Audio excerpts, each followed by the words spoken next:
Hello everyone, very good morning all of you. आप सभी का मैं अपने कॉलेज के ऑनलाइन प्लेटफॉर्म पर तहे दिल से स्वागत करता हूं। मैं रोहित मिश्रा आज आपको पढ़ाऊंगा हॉर्टिकल्चर और मैं इसी के साथ उम्मीद करता हूं कि आप लोग बिल्कुल अच्छे होंगे और अपनी पढ़ाई में बिल्कुल लगे होंगे। तो आज जो है मेरी जो क्लास होगी वो होगी बीएससी एजी फर्स्ट सेमेस्टर के स्टूडेंट की हॉर्टिकल्चर यानी उद्यान विज्ञान की क्लास में आपको पढ़ाऊंगा। तो स्टूडेंट्स, पिछली क्लास में मैं आपको उसका जो हॉर्टिकल्चर का पाठ्यक्रम था उसके बारे में डिस्कस किया था। उसके बाद सेकेंड क्लास में मैंने जो है आपको हॉर्टिकल्चर से परिचय कराया था कि इसकी डिफिनीशन क्या है और इसका जो है कौन कौन सी शाखाएं हैं, ब्रांचेस के बारे में मैं डिस्कस किया था। आज स्टूडेंट में जो मेरा टॉपिक है वो है importance of scope and horticulture. ठीक है, important and scope of horticulture यानी बागवानी का जो है, बागवानी या उद्यान विज्ञान का क्या महत्व है और उसका क्या दायरा है, यानी क्या क्षेत्र है। बागवानी का महत्व एवं दायरा या बागवानी का स्कोप क्या है और इसका क्षेत्र क्या है, इसके बारे में प्रमुख रूप से डिस्कस करूंगा। तो स्टूडेंट्स, बिल्कुल ज़्यादा लोग हमारी क्लास से जुड़े। तो आज काफ़ी इंपॉर्टेंट क्लास है जो मैं आज आपको पढ़ाऊंगा। तो चलिए स्टार्ट करता हूं मैं अपने टॉपिक को। तो सबसे पहले मैं थोड़ा सा बताना चाहूँगा कि भारत में बागवानी का वर्तमान स्थिति क्या है। ठीक है, ये भी इंपॉर्टेंट फैक्ट्स है जो अक्सर आपसे पूछे जाते रहते हैं और आपके लिए जानना जो है वो आवश्यक होता है।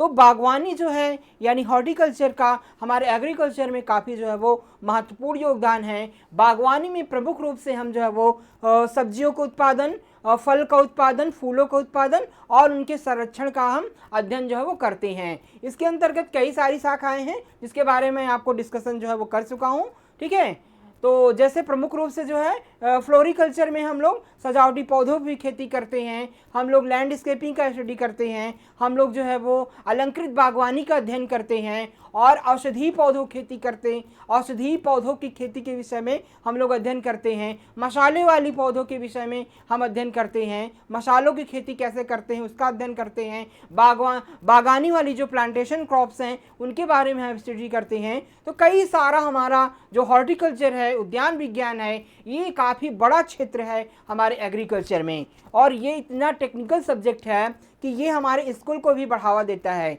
जो हमारे स्किल नॉलेज वाले व्यक्ति होते हैं उनको भी कहीं ना कहीं एम्प्लॉयमेंट देने का काम जो है वो करता है।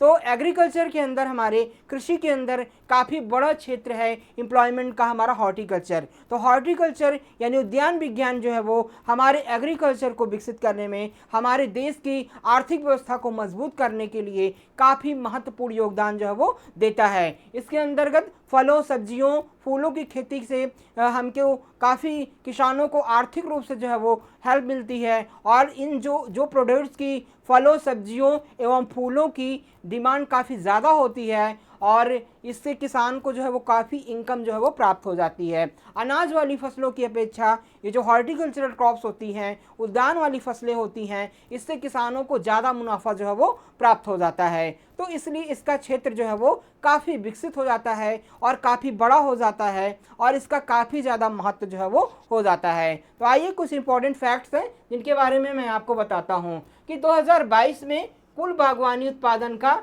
लगभग 341.6 मिलियन टन का कुल लगभग कृषि उत्पादन का 314.5 मिलियन टन है। यानी जो 2022 में जो बागवानी फसलें हैं, हमारी हॉर्टिकल्चरल क्रॉप्स हैं, उनका उत्पादन इंडिया में 341.6 मिलियन टन था। ठीक है, यानी जो हमारी अनाज वाली फसलें हैं तो और एग्रीकल्चर की क्रॉप्स हैं उनकी अपेक्षा जो बागवानी फसलें हैं उसका उत्पादन निरंतर प्रतिवर्ष जो है वो बढ़ रहा है, यानी उसके उत्पादन में क्या हो रही है, वृद्धि हो रही है। इसके अलावा जो है वो जो बागवानी का सकल घरेलू उत्पादन जीडीपी में लगभग 3.4 है परसेंट है। ठीक है, या हम इसको जो है थोड़ा सा मिस्टेक हो गया होगा, एक होता है जीवीए जिसको बोलते हैं ग्रास वैल्यू एडेड। ठीक है, ग्रास वैल्यू एडेड में जो हमारे हॉर्टिकल्चर क्रॉप्स हैं उसका योगदान 33% है। ठीक है, यानी ग्रास वैल्यू एडेड में यानी जीवीए जो हमारा है उसमें हॉर्टिकल्चर क्रॉप्स का योगदान कितना प्रतिशत है, 33% है। तो ये हमारे काफ़ी जो है वो ये टोटल जो है वो जो क्रॉप एरिया है, टोटल फसल क्षेत्र है उसका 13.1% जो है हिस्सा वो हमारा हॉर्टिकल्चर से जो है वो आता है। ठीक है, तो इस प्रकार से जो है वो जो बागवानी का काफ़ी ज़्यादा योगदान हमारे जीडीपी में है, जीवीए में है। ठीक है, तो इस प्रकार से बागवानी का क्षेत्र काफ़ी बड़ा हो जाता है। इसके अलावा जो है भारत जो है वो ब्राज़ील के बाद फूलों का दूसरा सबसे बड़ा उत्पादक है। ठीक है, वैसे तो जो हमारा जो है फल फूल और सब्जियों के उत्पादन में हम दूसरे स्थान पे हैं। ठीक है, फलों के उत्पादन में हम दूसरे स्थान पे हैं, सब्जियों के उत्पादन में भी भारत का दूसरा स्थान है और फूलों के उत्पादन में भी दूसरा स्थान है। ठीक है, सब्जियों के उत्पादन में प्रथम स्थान किसका है? चाइना का है। ठीक है, तो इसमें क्या है कि चाइना का क्या है,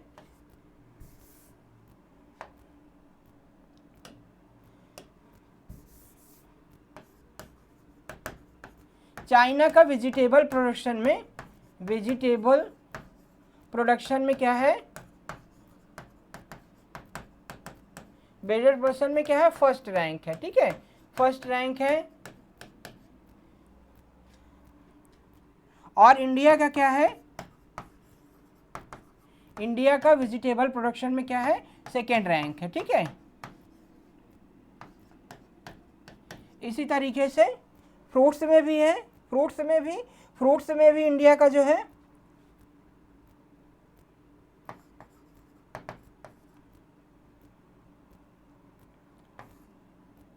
चाइना का फ्रूट्स में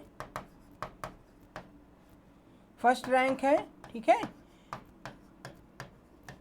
और इंडिया का जो है इंडिया का फ्रूट्स में सेकेंड रैंक है। ठीक है, यहाँ पर थोड़ा सा मिस्टेक है, ब्राज़ील नहीं होगा, यहाँ पर चाइना होगा। ठीक है, तो इस प्रकार से जो है वो चीन का जो है वो प्रथम स्थान है सब्जियों के उत्पादन में और फलों के उत्पादन में, और भारत का जो है वो सेकेंड स्थान है, दूसरा स्थान है सब्जियों और फल और फूलों के उत्पादन में। तो भारत का काफ़ी अच्छा स्थान है, भारत काफ़ी ज़्यादा जो है वो प्रोड्यूस करता है और दूसरे देशों को निर्यात भी करता है। ठीक है, तो भारत का जो है वो काफ़ी बड़ा क्षेत्र है फूलों फलों और सब्जियों के उत्पादन में। इस प्रकार से फूलों का विश्व में उत्पादन भारत का योगदान लगभग 10% है। ठीक है, लगभग 10% जो है वो पूरे वर्ल्ड का फ्लावर जो है वो इंडिया में प्रोड्यूस किया जाता है। इसके बाद यह अंगूर में उच्चतम उत्पादकता दर्ज करने के अलावा आम, केला, चीकू और एसिड लाइम के उत्पादन में भी काफ़ी दुनिया में अग्रणी है। ठीक है, तो कुछ ऐसे फूल हैं जैसे अंगूर, ठीक है, अंगूर हो गया, आम हो गया, केला हो गया, चीकू हो गया, ये एसिड लाइम हो गया, इसमें हम प्रथम स्थान पे हैं। ठीक है, कुछ फल उत्पादन में हम प्रथम स्थान पे हैं और काफ़ी जो है मात्रा में हम दूसरे देशों को निर्यात भी करते हैं। इस प्रकार से हमारी इकोनॉमी में भी जो है वो वृद्धि होती है। इसके अलावा क्षेत्रफल और उत्पादन के मामले में भारत चीन के बाद दूसरे स्थान पर है, जो कि कुल विश्व उत्पादन में 13.38% जो है वो योगदान करता है। तो टोटल एरिया की बात कर लें, अगर टोटल हॉर्टिकल्चर एरिया कुल जो है वो बागवानी फसल क्षेत्र की बात करें तो बागवानी फसल क्षेत्र में हम दूसरे स्थान पे हैं और जो है चाइना जो है वो चीन का प्रथम स्थान पर है। और लगभग टोटल जो एरिया है विश्व का कुल क्षेत्रफल जो है वो लगभग 13.38% जो है वो हमारे यहाँ हॉर्टिकल्चर क्रॉप्स जो है वो उगाई जाती हैं। और भारत फूल गोभी में पहले स्थान पर है, सब्जियों में फूल गोभी का हम पहला स्थान पे हैं, प्याज में दूसरे स्थान पर हैं और गोभी में तीसरे स्थान पर हैं। ठीक है, तो हम जो है वो जो हमारी क्रूसीफेरी फैमिली की जो हमारी गोभी वर्गीय फसलें हैं उसके उत्पादन में हम प्रथम स्थान पे हैं।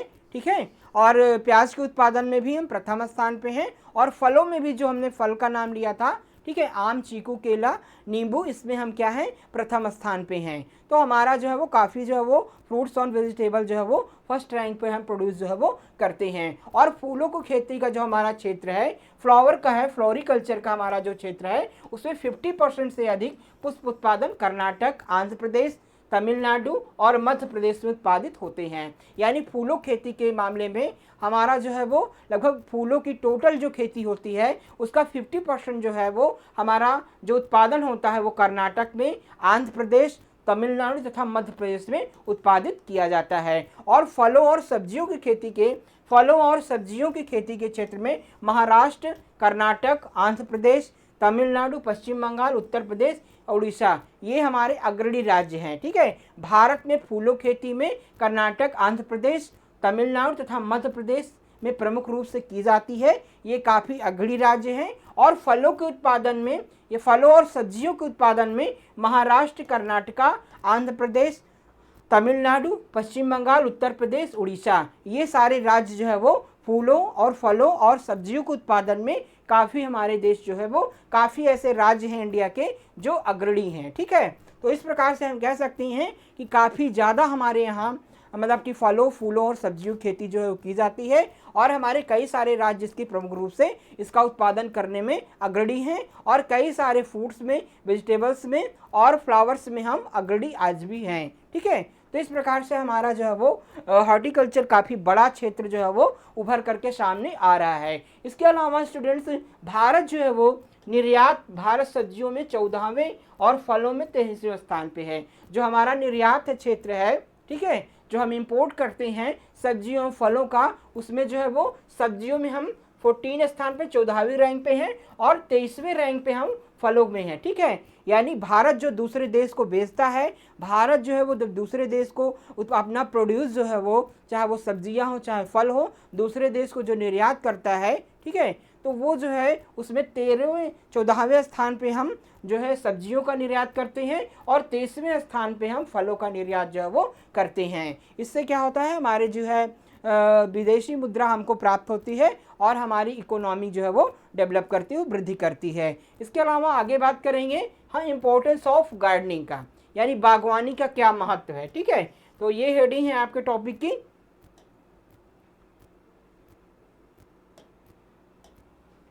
कि बागवानी का महत्व क्या है, इम्पोर्टेंस ऑफ गार्डनिंग। ठीक है, इम्पोर्टेंस ऑफ गार्डनिंग, तो इसमें हम जब इसके महत्व की बात करेंगे तो ये काफ़ी बड़ा क्षेत्र है। ठीक है, बागवानी का महत्व तो बहुत ही अधिक है हमारे लिए।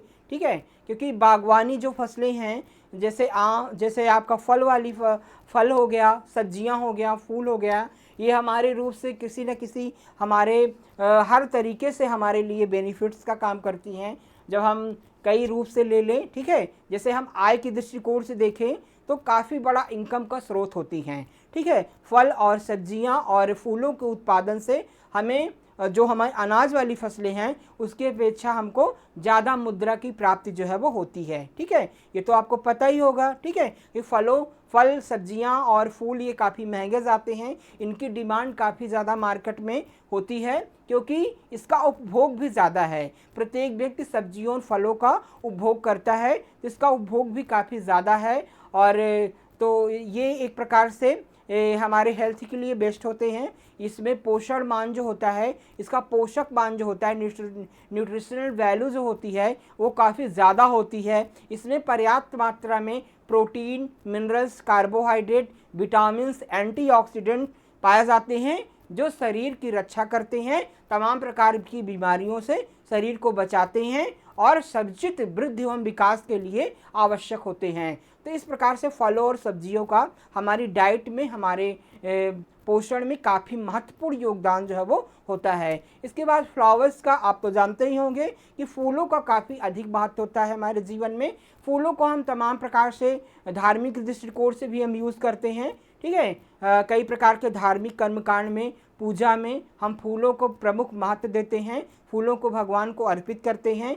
ठीक है, इसके अलावा जो है वो कई सारे फंक्शंस में, शादी ब्याह जो भी हमारे यहाँ कार्यक्रम होते हैं, उसमें हम घर को सजाने के लिए और जो है दीवारों को सजाने के लिए फूलों का उपयोग करते हैं। ठीक है, जो भी शादी ब्याह के कार्यक्रम होते हैं, आप तो जानते ही होंगे, जयमाल वगैरह में सब में हम फूलों का उपयोग करते हैं। तो ये फूलों का काफ़ी जो है वो डिमांड होती है। जो है शादी ब्याह और कोई भी फंक्शन होता है तो हम फूलों का उपयोग उसमें जो है वो करते हैं, तो उसका भी कमर्शियल पर्पज़ से भी काफ़ी इम्पोर्टेंस होता है। ठीक है, इसी प्रकार सब्जियों का भी हम काफ़ी रूप से उपयोग करते हैं खाने के लिए, डाइट के रूप में। पोषण के दृष्टिकोण से सब्जियां काफ़ी इंपॉर्टेंट होती हैं। सब्जियां प्रमुख रूप से विटामिन का सोर्स होती हैं, और विटामिन हमारे हेल्थ के लिए बेस्ट होता है। ठीक है, हमारी शरीर की जो है प्रतिरोधक क्षमता को बढ़ाता है, और बीमारियों से हमारी शरीर की रक्षा करता है। तो इस प्रकार से सब्जियां, फल, फूल हमारे लिए एकदम बेनिफिट होते हैं, हर तरीके से हमारे लिए लाभकारी होते हैं। तो इनकी खेती करना, इनको जो है तो ये इनकी खेती करना भी हमारे लिए अच्छी होती है, आर्थिक दृष्टिकोण से किसानों को लाभकारी होती है। तो ये इसका इम्पोर्टेंस है। अब थोड़ा सा हम और डिटेल से आपको बताएंगे कि क्या होता है कि विशेष रूप से जो है वो जो ग्रामीण क्षेत्र हैं, ठीक है, ग्रामीण क्षेत्र और आदिवासी क्षेत्र, जो ग्रामीण क्षेत्र हैं रूरल एरियाज हैं और आदिवासी क्षेत्र हैं पिछड़े क्षेत्र हैं, वहाँ पर जो है वो एक आमदनी का अच्छा स्रोत होता है। बागवानी एक आमदनी का अच्छा स्रोत होता है। देखिए होता क्या था कि हम जी जब हमारे अपनी मैं बात बता रहा हूँ कि बचपन में जो है तो गांव में क्या होता था कि एक जो है मतलब कि मौर्य लोग थे, तो जैसे दादी थी, दो चार दादा थे, दो दादी थी, उनके बच्चे बाहर कमाते थे और दादा दादी क्या थी उनके पास ज़मीनें कम थी, लगभग 1 बीघे ज़मीन थी उनके पास। तो उसमें मैं देखता था कि वो कंटिन्यू पूरे वर्ष भर जो है वो उसमें सब्जियां उग्रो करते थे, ठीक है, सब्जियां जो है मौसमी सब्जियां जो भी टाइम होता था मौसम के हिसाब से वो सब्जियों को उसमें उगाते थे और आसपास हमारे पूरे फैमिली में परिवार में गांव में वो सब्जियों को बेचते थे और डेली कुछ ना कुछ इनको इससे इनकम जो है वो प्राप्त होती थी, उससे अपना खर्चा चलाते थे। तो मैं ये कहना चाहता हूँ कि गांव के क्षेत्र के लिए, ग्रामीण क्षेत्र के लिए एक रोज़गार का, एक पैसा कमाने का अच्छा जो है जरिया क्या है, बागवानी है, ठीक है। अगर कम किसी किसान के पास ज़मीनें कम हैं, ज़्यादा वो नहीं कर सकता, तो वो बागवानी अच्छे से कर सकता है, ठीक है। कुछ फल उगा करके, कुछ सब्जियां उगा करके, कुछ फूलों को उगा करके वो उसको, क्योंकि इसकी डिमांड अच्छी है, ठीक है, इसका उपभोग अच्छा है, तो गांव में भी अच्छा जो है वो शहर में तो है ही, गांव में भी इसकी अच्छी डिमांड है, ठीक है, तो वो सेल हो जाता है, अच्छे से बिक्री हो जाता है और इसको आमदनी प्रतिदिन कुछ ना कुछ प्राप्त होती रहती है। जैसे मान लीजिए कि कुछ सब्जियां लगा दिया, ठीक है, कुछ फल के पौधे जैसे कटहल हो गया, नींबू हो गया और करौंदा हो गया, बीच बीच में डाल दिया खाली स्थान पे, आम हो गया, ठीक है, तो उससे भी वो बेच करके साल में जब उसका उत्पादन अलग अलग सीजन में उसका उत्पादित चीज़ों को बेच सकता है। और इसके अलावा सब्जियों का भी, सीजनल सब्जियों का उत्पादन कर सकता है, नर्सरी वगैरह लगा करके, ये टमाटर की नर्सरी हो गया, बैगन की नर्सरी हो गया, गोभी की नर्सरी हो गया, मिर्च की नर्सरी हो गया, तमाम फसलों की सब्जियों की नर्सरी को भी वो छोटे मोटे किसानों को बेच सकता है, उससे भी वो अपनी इनकम को ले सकता है। तो ग्रामीण, मेरा कहना ये है कि जो उद्यानिकी है, हॉर्टिकल्चर है, बागवानी है, वो एक प्रकार से रूरल एरियाज़ में एक इनकम का अच्छा स्रोत है, ठीक है। कम क्षेत्रफल में भी हम कुछ ना अच्छी आय जो है वो प्राप्त कर सकते हैं। तो इस प्रकार से इसका काफ़ी अच्छा जो है वो हमारे लिए महत्व होता है। इसके अलावा जो है वो पोषण सुरक्षा प्रदान करने में भी इसकी भूमिका होती है। तो इसका जो बागवानी फसलें होती हैं, फल हो गए, सब्जियां हो गई, इनकी न्यूट्रिशनल वैल्यू, जो पोषक मान होते हैं, काफ़ी ज़्यादा होते हैं। इसमें पर्याप्त मात्रा में विटामिन्स, मिनरल्स, प्रोटीन, कार्बोहाइड्रेट आदि उपस्थित होते हैं, जो हमारे लिए स्वास्थ्य को बनाए रखने में हमारे लिए मददगार होते हैं। तो न्यूट्रिशनल पर्पज़ से इनका उपभोग हम करते हैं, इसलिए इनका काफ़ी अधिक महत्व जो है वो बढ़ जाता है। इसके अलावा इसमें पोषक तत्वों, विटामिन, खनिज, स्वाद, सुगंध, एल्कलाइड्स, ओरियोलिसिन, फाइबर आदि के स्रोत के रूप में भी होते हैं, ठीक है। तो ये सारी चीज़ें पर्याप्त मात्रा में इसमें पाई जाती हैं, जो हमारे शरीर के लिए बेनिफिट जो है वो प्रोवाइड करती हैं। इसके अलावा एक आर्थिक प्रस्ताव के रूप में ऊर्जा, धन, नौकरी आदि के मामले में प्रति इकाई क्षेत्र में उच्च रिटर्न देते हैं, ठीक है। तो हम एक आर्थिक दृष्टिकोण से भी हम आपको बता चुके हैं कि आर्थिक दृष्टिकोण से भी काफ़ी महत्वपूर्ण क्षेत्र है बागवानी का, चाहे वो कम क्षेत्रफल हो, चाहे वो अधिक क्षेत्रफल हो, दोनों पर्पज़ से हम बागवानी की फसल को उगा करके एक अच्छा लाभ जो है वो कमा सकते हैं, ठीक है। पहले क्या था, पहले तो बागवानी जो है केवल छोटे क्षेत्रों में, एक प्रोटेक्टेड एरिया में, छोटे क्षेत्रों में की जाती थी। वैसे ही उपभोग के लिए केवल आदमी अपने स्वयं उपभोग के लिए ही बागवानी करता था। लेकिन आज जो है आधुनिक समय में जो है वो आधुनिक के टाइम में हम बागवानी को कमर्शियल पर्पस से ग्रो कर रहे हैं, पॉली हाउसेस बना रहे हैं, ठीक है, बड़े बड़े पॉली हाउसेस हम बना करके कमर्शियल पर्पस से ऑफ सीजन की फसलें जो है वो उगा करके मार्केट वैल्यू, मतलब उसकी अच्छा मूल्य जो है मार्केट में प्राप्त कर रहे हैं, ठीक है। जब ऑफ सीजन में बिना टाइम के कोई फसल आ जाएगी तो उसका मार्केट रेट क्या होता है, अच्छा रहता है, ठीक है। होता क्या है जनरली, देखो स्टूडेंट्स, होता क्या है कि जब मार्केट में कोई चीज़ अधिक आ जाती है, ठीक है, जब कोई चीज़ अधिक आ जाती है मार्केट में, सरप्लस हो जाती है, और किसी भी प्रोड्यूस की, किसी भी उत्पाद की पूर्ति बढ़ जाती है तो उसका मूल्य क्या होता है, घट जाता है। ठीक है, जब मार्केट में इकट्ठा जो है, मान लीजिए टमाटर ही आप देख लीजिए, टमाटर एक सीज़न में ऐसा होता है जैसे नवंबर बीतेगा वैसे ही, मतलब इकट्ठा टमाटर आने लगता है, क्योंकि चारों तरफ लोकल जो फार्मर्स हैं उनका प्रोड्यूस होने लगता है, तो टमाटर का मूल्य क्या होता है, वो घट जाता है। और फिर जब ऑफ सीजन होता है, ठीक है, तो फिर जब लोकल प्रोडक्शन बंद हो जाता है, ऑफ सीजन हो जाता है, ठीक है, तो उस समय टमाटर, जब मई जून का महीना होता है, टमाटर जो है उत्पादन क्या होता है, कम हो जाता है लोकल में, तो उस समय उसका मूल्य बहुत तेज़ी से बढ़ने लगता है। तो पॉली हाउसेस में खेती करने से क्या होता है, हम कृत्रिम रूप से तापमान को चेंज करके हम उसमें ऑफ सीजन की सब्जियां जो है वो ग्रो करते हैं। तो जब मार्केट में पूर्ति कम होगी तो उसका मूल्य क्या होता है, हमको अच्छा मिल जाता है। तो इस प्रकार से मैं कह सकता हूं कि बागवानी काफ़ी अच्छा आय का स्रोत होता है। और जो पॉली हाउसेस में हम ग्रो करते हैं उसकी क्वालिटी भी काफ़ी अच्छी होती है, जिसका मार्केट वैल्यू काफ़ी अच्छी जो है वो मिल जाती है, क्योंकि इसको हमें प्रोटेक्टेड एरिया में जो है वो ग्रो करते हैं। इस प्रकार से बागवानी को हम कह सकते हैं कि आर्थिक दृष्टिकोण से आपकी ऊर्जा, धन, नौकरी आदि के मामले में ये जो है प्रति इकाई क्षेत्र में उत्पादन अधिक देता है। ठीक है, तो अगर किसी के पास मान लीजिए 2-4 हेक्टेयर अगर फार्मिंग है तो उसमें अच्छे से खेती वो कर सकता है और अपने परिवार को जो है वो भरण पोषण अच्छे से जो है वो उसको चला सकता है। ठीक है, इस प्रकार से बागवानी रोजगार का भी काफ़ी एक अच्छा जो है वो उपाय होता है। इसके अलावा दवा के स्रोत के रूप में भी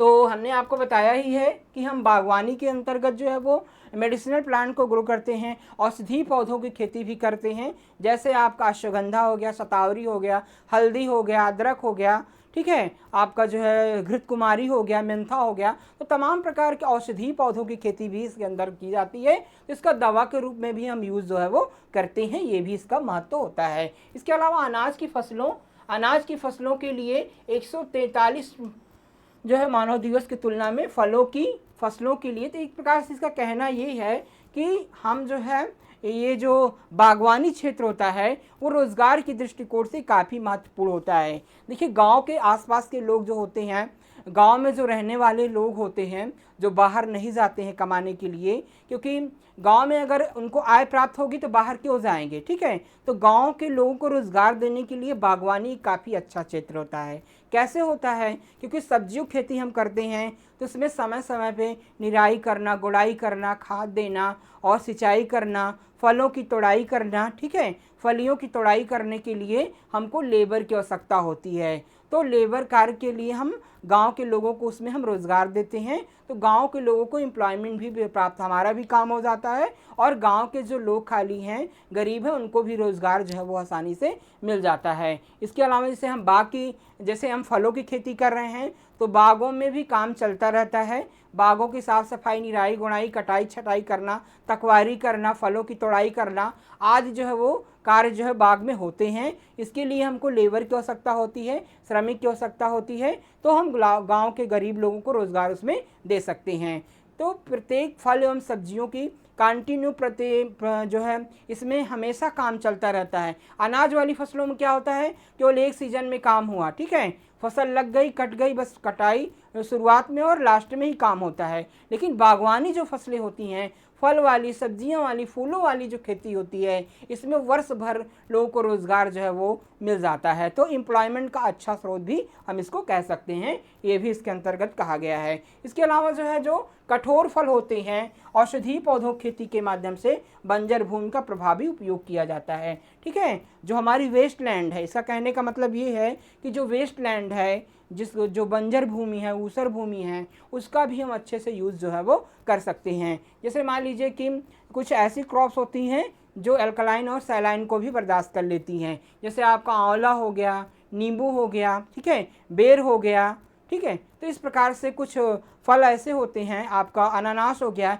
इनको हम कम जो हमारी वेस्ट लैंड है उसमें भी हम ग्रो कर सकते हैं, उसमें भी हम उगा सकते हैं, और जो खाली ज़मीन पड़ी है उसका हम अच्छे से यूज़ जो है वो कर सकते हैं। तो ये भी आपका एक प्रकार से वेस्ट लैंड का भी, जो हमारी अनुपयोगी ज़मीन है, उसका भी उपयोग हम बागवानी के द्वारा जो है वो कर सकते हैं। ठीक है, इसके बाद आगे बात करेंगे घरेलू उद्यान के घटक के घरेलू उद्यान के घटक के रूप में, पारिवारिक आय के विकल्प के रूप में। ठीक है, घरेलू उद्यान का मतलब क्या हुआ स्टूडेंट्स? घरेलू उद्यान का मतलब हुआ किचन गार्डनिंग। ठीक है, तो किचन गार्डनिंग के माध्यम से, किचन गार्डनिंग जो है वो ऐसी खेती होती है जो हम घर के आसपास जो हमारी थोड़ा बहुत ज़मीनें पड़ी होती हैं उसमें जब हम अपने दैनिक उपभोग के लिए सब्जियों को ग्रो करते हैं उसे हम किचन गार्डन के नाम से जानते हैं। ठीक है, तो किचन गार्डन का उपयोग, किचन गार्डन भी एक अच्छा स्रोत होता है आपके डेली सब्जियों के उत्पादन के लिए। ठीक है, तो जो खाली आसपास जगह होती है हमारी उसमें हम किचन गार्डन खाने की डेली सब्जियां कुछ ना कुछ उगाते हैं और उसका हम उपयोग करते हैं, जिससे हमको क्या होता है, प्रत्येक दिन ताज़ी सब्जियां हमको प्राप्त होती रहती हैं। ठीक है, और एक चीज़ उसके साथ साथ होता है, डेली हम उसमें निराई गुड़ाई करते हैं, फूलों की तोड़ाई करते हैं, फलों की तोड़ाई करते हैं, सब्जी तोड़ाई करते हैं, तो एक प्रकार से हमारा मनोरंजनात्मक भी विकास होता है, हमारा एंटरटेनमेंट भी होता रहता है। जब हम अपनी मेहनत से उगाते हैं और उसको देखते हैं, खाते हैं तो बड़ा ही मज़ा आता है। ठीक है यारों, मुझे तो बहुत ही मज़ा आता है। मैं जब अपने से सब्जियां उगाता हूं और अपने से फूल उत्पादित करके उसको खाता हूं तो बहुत ही मज़ा आता है। ठीक है, तो मैं भी अपने आसपास गार्डन बनाया हूँ, आप भी गार्डनिंग करिए, बहुत ही अच्छा शौकीन, मेरा हॉबी भी है गार्डनिंग। तो बिल्कुल गार्डन से आप खुश रहते हैं, गार्डन के बीच में जाते हैं एकदम खुश रहते हैं, मनोरंजनात्मक रहते हैं और उसको अच्छे से जो है आप इंटरटेनमेंट का भी काफ़ी अच्छा स्रोत हो जाता है। और आपका जो वेस्ट टाइम होता है, मान लीजिए खाली समय होता है, उसका भी उपयोग आप अच्छे से जो है वो कर सकते हैं। ठीक है, तो इस प्रकार से जो है ये घरेलू जो हम सब्जियों का उत्पादन करते हैं, किचन गार्डनिंग करते हैं, ये बहुत ही अच्छा स्रोत हो जाता है। और लोगों को एक प्रकार से आजकल तो देखिए मोबाइल की दुनिया है, लोग मोबाइल में व्यस्त रहते हैं, तो लेकिन अगर आसपास आपकी खाली ज़मीन है, कुछ सब्जियां फूल वगैरह लगाए हैं तो उसमें आप भिड़े रहेंगे तो आप बहुत अच्छे से अपना जो है दिन जो है वो खाली समय का यूटिलाइज जो है वो कर सकते हैं। और इसमें क्या होता है, घर की जो वेस्ट चीज़ें हैं, जैसे मान लीजिए छिलका हो गया, घर का कूड़ा करकट हो गया, उससे हम खाद बना के अपने किचन गार्डन में उसका उपयोग कर सकते हैं। तो घर की वेस्ट चीज़ों का जो अनावश्यक चीज़ें हैं उसका भी अच्छे से उपयोग जो है वो हो जाता है। और जैसे टूटे मूटे चीज़ें हैं, जैसे प्लास्टिक के बर्तन टूट जाते हैं घर में, तो उसमें हम जो है मिट्टी को भर कर, खाद को भर करके उसमें भी हम कुछ सब्जियां फूल को लगा सकते हैं। तो जब हमारा वेस्ट प्लास्टिक है उसका भी अच्छे से हम यूज़ जो है वो कर सकते हैं। तो ये भी इसका काफ़ी अच्छा महत्व होता है। घर में जो वेस्ट पानी निकलता है, ठीक है, घर का जो वेस्ट पानी निकलता है नालियों से, उसको भी हम किचन गार्डन में लगा करके उसको भी हम यूटिलाइज जो है वो कर सकते हैं। तो किचन गार्डन बहुत ही अच्छा है, एक तरीका है हर एक चीज़ को उपयोग में लेने का, और अच्छा मनोरंजन का भी अच्छा स्रोत है। और ताज़े फल सब्जियां भी आप खाएंगे जिससे एकदम स्वस्थ रहेंगे। ठीक है, तो आज से ही अपना आसपास किचन गार्डन उगाना जो है वो शुरू कर दीजिए। चलिए आगे बात करते हैं विदेशी मुद्रा। ठीक है, विदेशी मुद्रा अर्जक के रूप में कृषि फसलों की तुलना में इसका हिस्सा अधिक है। ठीक है, तो जो विदेशी आय है, ठीक है, विदेशों यानी दूसरे देश से जो हम इसका निर्यात करते हैं, दूसरे देशों में बेचते हैं, तो उससे विदेशी मुद्रा प्राप्त होती है, जिससे हमारे देश की इकोनॉमिक में वृद्धि होती है। ठीक है, हमारी राष्ट्रीय आय जो है वो बढ़ती है। ठीक है, तो हम जब अधिक प्रोड्यूस करते हैं तो दूसरे देशों में बेचते हैं। जैसे हम प्याज के उत्पादन में अग्रणी हैं, तो अन्य देशों में हम प्याज को बेचते हैं, जिससे हमारी राष्ट्रीय आय में जो है वो वृद्धि होती है और विदेशी मुद्रा हमको प्राप्त होती है। तो ये भी इससे काफ़ी बड़ा जो है वो लाभ होता है। उद्योग के लिए एक इनपुट के रूप में प्रसंस्करण के लिए उपयुक्त, विशेष रूप से फल और सब्जियों के संरक्षण उद्योग में। ठीक है, तो जो हमारा हॉर्टिकल्चर है वो काफ़ी बड़ा क्षेत्र है और पूर्ण रूप से जो है वो फलों सब्जियों के संरक्षण के उद्योग को बढ़ावा देता है। तो हॉर्टिकल्चर से कई प्रकार के उद्यानों का कई प्रकार से औद्योगिक इकाइयाँ, इंडस्ट्रीज़ का भी विकास होता है। कैसी औद्योगिक इकाइयों का विकास होता है? जैसे फल एवं सब्जियों के संरक्षण, डिब्बाबंदी करना। ठीक है, दो फलों और सब्जी से क्या बनता है? अचार बनता है, जेली बनता है, मुरब्बा बनता है, ठीक है, केचप बनता है, जूस, तमाम प्रकार के पैकेजिंग जूस बनाए जाते हैं। ठीक है, और आमलेट, तमाम प्रकार की चीज़ें जो है वो मार्मलेड वगैरह बनता है। तो तमाम प्रकार के जो फल एवं सब्जियों के संरक्षण वाले प्रोडक्ट हैं वो तैयार किए जाते हैं। जैम, जेली बनाई जाती है, उसको डिब्बाबंदी किया जाता है, फिर बेचा जाता है। तो एक प्रकार से जो डिब्बाबंदी फूड प्रोसेसिंग उद्योग है उसको भी बढ़ावा मिलता है। ठीक है, इसके अलावा तमाम प्रकार के फलों से भी चिप्स तैयार किए जाते हैं, जैसे केले का चिप्स बनाया जाता है, आलू का चिप्स बनाया जाता है, और तमाम फलों के सब्जियों से चिप्स वगैरह तैयार किए जाते हैं। ठीक है, तो उससे भी क्या होता है कि उससे भी उस प्रकार के कई प्रकार के उद्योगों को बढ़ावा जो है वो मिलता है। तो औद्योगिक इकाइयों का भी विकास जो है वो बागवानी के द्वारा किया जाता है। ठीक है, तो ये भी काफ़ी इंपॉर्टेंट जो है वो होता है। इसके बाद सौंदर्य संबंधी विचार। ठीक है, सौंदर्य संबंधी विचार, पर्यावरण जैव विविधता का संरक्षण किया जाता है। तो सौंदर्य संबंधी चीज़ें क्या होती हैं, जो हम मेडिसिनल की खेती करते हैं, तमाम प्रकार के औषधि पौधों की जो खेती की जाती है, जैसे आपका जो है आपका घृत कुमारी हो गया, ठीक है, हल्दी हो गया, अदरक हो गया और अश्वगंधा हो गया, तमाम प्रकार की उनसे क्या औषधियाँ तैयार की जाती हैं। और सौंदर्य प्रसाधन की सामग्रियाँ भी, जैसे फेस वॉश वगैरह जो लगाते हैं, वो सब भी तमाम चीज़ें जो है वो उससे तैयार की जाती हैं। तो इससे भी सौंदर्य प्रसाधन में भी वृद्धि होती है, और जो कॉस्मेटिक इंडस्ट्रीज़ है, कॉस्मेटिक उद्योग है, उसको भी बढ़ावा जो है वो मिलता है। तो ये भी काफ़ी अच्छा महत्व जो है वो होता है। इसके अलावा धार्मिक महत्व यानी रिलीजियन सिग्निफिकेंस होता है। तो धार्मिक महत्व के अंतर्गत क्या आता है, जैसे हम फूलों का धार्मिक महत्व, ठीक है, फूलों का, फलों का, तो फूलों को भी हम भगवान की पूजा में चढ़ाते हैं, माला बनाते हैं। ठीक है, मंदिरों में फूलों का अच्छा डिमांड जो होती है, मंदिरों में बड़ी मात्रा में फूलों को जो है वो वहाँ पर जहाँ पर मंदिर हैं, जैसे आपका बनारस में देखिए जो भी और भी जहाँ पर बड़े बड़े मंदिर हैं, वहाँ पर भी अच्छी जो है वो फूलों की खेती की जाती है, उनकी डिमांड जो है वो अच्छी होती है। और शादी ब्याह कार्यक्रम में भी फूलों की अच्छी डिमांड होती है। तो धार्मिक रूप से और तमाम प्रकार के फंक्शन में भी फूलों का काफ़ी अधिक महत्व होता है। तो इस प्रकार से जो है वो धार्मिक रूप से भी फूलों का अच्छा महत्व होता है। ये हम हॉर्टिकल्चर में धार्मिक महत्व भी कह सकते हैं। तो बिल्कुल स्क्रीनशॉट लेते चलिएगा, और ये काफ़ी इंपॉर्टेंट टर्म्स थे जो मैंने आपको बताए। इसके बाद बात करेंगे स्कोप ऑफ हॉर्टिकल्चर। ठीक है, भारत में बागवानी का दायरा, स्कोप ऑफ हॉर्टिकल्चर। तो स्कोप की बात किया जाए तो काफ़ी बड़ा दायरा है हमारे बागवानी का, जैसे कृषि जलवायु परिस्थितियों का महान परिवर्तनशीलता को दोहन करना। ठीक है, तो कृषि एवं जलवायु परिस्थितियों के बारे में बात करेंगे। तो जब हम दायरा की बात करते हैं, बागवानी के क्षेत्र की बात करते हैं, तो एक प्रकार से काफ़ी बड़ा जो है वो क्षेत्र उभर करके सामने आता है बागवानी यानी हॉर्टिकल्चर क्रॉप्स के लिए। तो हमने जैसा आपको बता दिया कि फलों, फूलों और सब्जियों एवं फल एवं सब्जियों के संरक्षण आदि जो है वो इसके अंतर्गत आते हैं।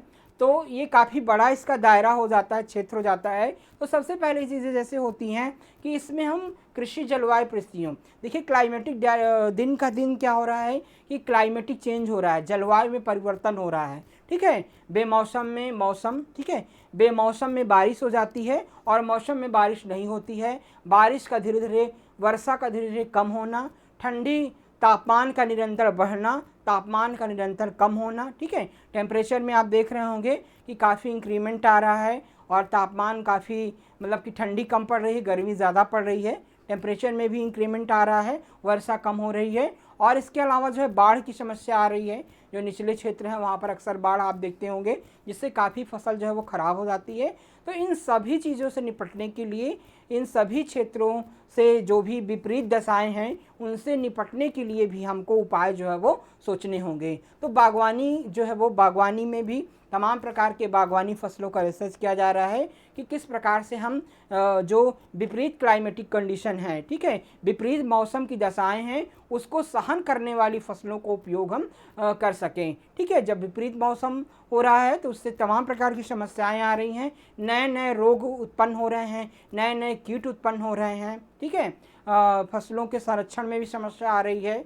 ठीक है, तो इस प्रकार से बागवानी को जो है इस प्रकार से नई नई प्रजातियों को विकसित किया जा रहा है। हमारे एग्रीकल्चर जो साइंटिस्ट हैं वो निरंतर जो है इसमें शोध कर रहे हैं कि जो विपरीत मौसम को सहन करने वाली फसलें, कम पानी चाहने वाली फसलें और कम सूखा अधिक सहन करने वाली फसलें, ठीक है, तो इस प्रकार की फसलों को ग्रो किया जाए जो विपरीत मौसम में भी सहन करके अच्छा उत्पादन फार्मर को दे सकें। ठीक है, वेस्टलैंड में भी होने वाली क्रॉप्स, मतलब कि जैसे कोई समस्याग्रस्त मृदा है, ऊसर बंजर है, उसमें भी उगने वाले फल फूल वाले पौधे उगाए तैयार किए जाएं, वेराइटीज़ उनकी तैयार की जाएं, जिससे उसमें भी हम ग्रो कर सकें और हमारे जो है फार्मर्स को इनकम जो है प्राप्त हो सके। तो विपरीत मौसम में सहन करने वाली फसलों को उगाना हमारे लिए एक महत्वपूर्ण चुनौती है।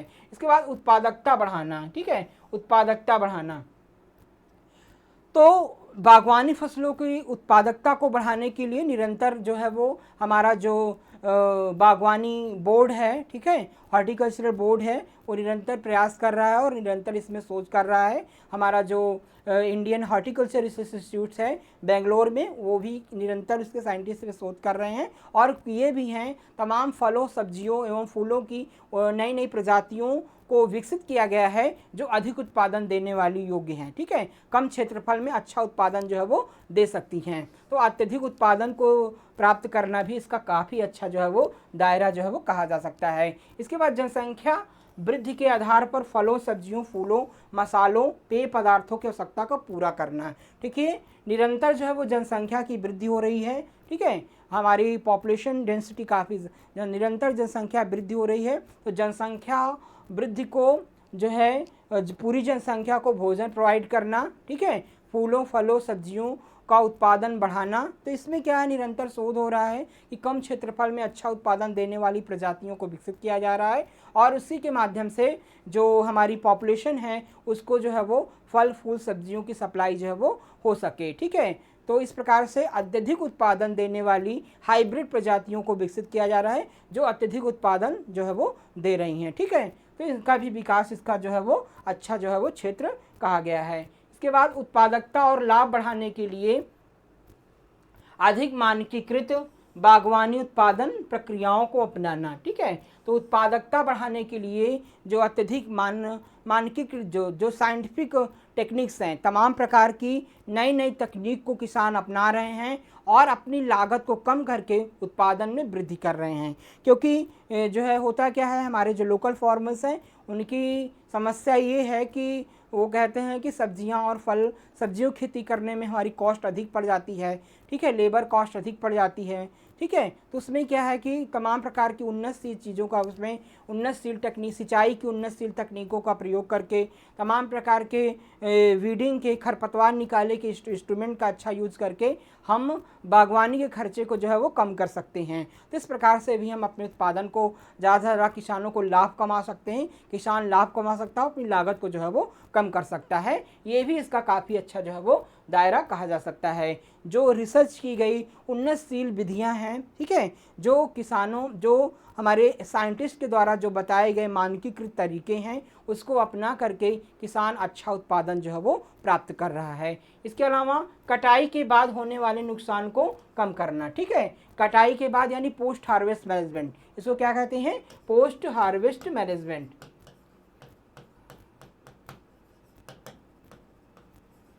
पोस्ट हार्वेस्ट मैनेजमेंट करके भी हम अच्छा उत्पादन प्राप्त कर सकते हैं। तो कटाई के बाद क्या होता है कि हमारा हॉर्टिकल्चर क्रॉप्स जो होती हैं 15 से 20% जो है नुकसान हो जाता है, ठीक है, क्योंकि जो हमारी बागवानी फसलें होती हैं, फल सब्जियां होती हैं, वो अतिशीघ्र नष्ट होने वाले होते हैं। पानी की काफ़ी ज़्यादा मात्रा होती है जितने वो अतिशीघ्र नष्ट हो जाते हैं। तो उनको सही रूप से परिरक्षित किया जाए, सही रूप से उनको प्रोसेसिंग की जाए जिसको अधिक समय तक उनको हम रख सकें। तो उन्नतशील विधियों का निरंतर विकास किया जा रहा है और तमाम प्रकार के बाई प्रोडक्ट बना करके फलों एवं सब्जियों को संरक्षित किया जा रहा है जिससे अत्यधिक लाभ जो है उससे कमाया जा सके, ठीक है। उनको पैकिंग किया जा रहा है, प्रोसेसिंग किया जा रहा है, डिब्बाबंदी किया जा रहा है। इसके बाद प्रसंस्करण उद्योग की आवश्यकता को पूरा करना और प्रसंस्करण को बढ़ावा देना, ठीक है। जो हमारी प्रोसेसिंग इंडस्ट्रीज़ हैं, तमाम प्रकार के फलों सब्जियों का डिब्बाबंदी काम करती हैं, उसके बाई प्रोडक्ट को बनाती हैं, ठीक है, उनकी आवश्यकता की पूर्ति करना, ठीक है, ये भी इसका काफ़ी बड़ा दायरा है। फलों एवं सब्जियों के उत्पादन में वृद्धि करके हम जो प्रोसेसिंग इंडस्ट्री हैं उनको सप्लाई निरंतर दे सकें और उस इंडस्ट्री को बढ़ावा जो है वो दे सकें, ठीक है। तो जैसे मान लीजिए प्रोसेसिंग इंडस्ट्री है तो उसमें तमाम प्रकार के लोगों को रोज़गार भी मिलेगा और प्रोसेसिंग जो डिब्बाबंदी चीज़ें हैं और जो भी प्रोडक्ट हैं, हॉर्टिकल्चरल फल सब्जियां हैं, उसको अधिक दिनों तक हम संरक्षित कर सकते हैं। जब एक्सेस मात्रा में जो है वो उत्पादित हो जाता है तो उसको अच्छे से हम संरक्षित करके बाद में भी उपयोग उसका कर सकते हैं। जैसे मान लीजिए कि टमाटर का प्रोडक्शन काफ़ी ज़्यादा हो गया, मान लीजिए, तो टमाटर का एक्सेस प्रोडक्शन जब हो गया, ज़्यादा हो गया, मान लीजिए ज़्यादा सस्ता हो गया, उस समय हम टमाटर से जैसे टोमेटो केचप बना लें, अन्य चीज़ें बना लें, तो फिर उसको हम संरक्षित कर दें तो बाद में भी उसका उपयोग हम उसको कर सकते हैं और उसको बिक्री करके दूसरा रूप दे करके उसकी मार्केट वैल्यू उसको हम ज़्यादा आय जो है मार्केट से प्राप्त कर सकते हैं। आलू से जैसे चिप्स बनाना, ठीक है, आलू ज़्यादा हो गया तो उससे हम चिप्स तैयार करके मार्केट में उसको बेच करके उससे हम अच्छा मूल्य जो है वो प्राप्त कर सकते हैं। तो इस प्रकार से प्रोसेसिंग इंडस्ट्री, प्रसंस्करण उद्योग को भी बढ़ावा जो है वो देता है हॉर्टिकल्चर। इसके बाद संरक्षित खेती, संरक्षित खेती या ऑफ सीजन खेती, ठीक है। संरक्षित खेती क्या होती है? जैसे प्रोटेक्टेड फार्मिंग, जैसे हम किसी भी क्षेत्र में पॉली हाउसेस बना करके वहाँ पर हम सब्जियों फलों को ग्रो करते हैं, उससे कीट एवं बीमारियों से फसल को बचाते हैं और उसमें सिंचाई की सही विधियों का प्रयोग करते हैं और अच्छे क्वालिटी का हम फल सब्जियों का उत्पादन करते हैं, उसे हम संरक्षित खेती जो है वो कहते हैं। तो इस प्रकार से संरक्षित खेती को भी हॉर्टिकल्चर जो है बढ़ावा देता है और ऑफ सीजन में वो फसलें प्राप्त होती हैं जिससे उसकी मार्केट वैल्यू क्या होती है, अच्छी होती है और किसान को आय जो है वो ज़्यादा जो है वो प्राप्त होती है। तो ये भी काफ़ी अच्छा वेट होता है। अनुबंधन खेती होती है, ठीक है, एक प्रकार से जो ये हॉर्टिकल्चर क्रॉप्स होती हैं वो अच्छा आमदनी का स्रोत होती हैं, जिसे हम अनुबंधन या निर्वाह खेती के रूप में भी कह सकते हैं। इसके अलावा आयात विकल्प और निर्यात का बढ़ावा देना, ठीक है। तो हमारे जो हॉर्टिकल्चर क्रॉप्स हैं जो है सब्जियां, फल, फूल, ठीक है, इसको हम आयात निर्यात जो है करते हैं।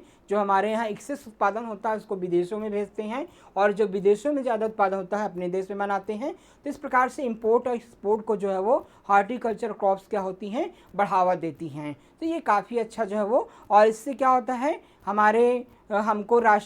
हमको विदेशी मुद्रा प्राप्त होती है और हमारे इकोनॉमिक में वृद्धि होती है, ठीक है, जिससे हमारा देश क्या होता है, हमारे राष्ट्रीय आय जो है मजबूत होती है और आर्थिक दृष्टिकोण से देश हमारा आगे जो है वो बढ़ता है। जिस प्रकार से हॉर्टिकल्चर क्रॉप्स का ये हमने आपको महत्व भी बताया, दायरा ही बताया और इसकी क्या जो है वो इंडिया में क्या इसका स्कोप है, इसकी भौगोलिक क्या स्थिति है, उसके बारे में प्रमुख रूप से आज आपको मैंने अवगत कराया।